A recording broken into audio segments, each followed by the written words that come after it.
Moita xente me preguntou onde pode conseguir esta maravilla de planta. A verdad que é unha planta que se dá na beira dos camiños e na beira dos ríos, porque é unha planta silvestre. Pero se a queredes ter no voso xardín ou na vosa horta, é moi fácil. Se un día a vedes na beira do camiño, parades para collerlle unhas sementes. Cando esta planta vai tirando as flores porque xa están moi maduras, vanlle quedando atrás estas cápsulas que canto máis abaixo vayamos, máis maduras van a estar.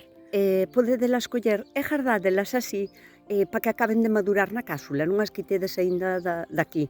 Deixámolas pois un mes ou así e despois podemos quitar as sementes. E posiblemente non vos dean flor no primeiro ano. Bueno, dígovos, hola, é unha planta bianual, pero a min, cando a sementín, doume flor xa ese mesmo ano. Así que depende de se lle son favorables as condicións, pode deixar ter flor o primeiro ano.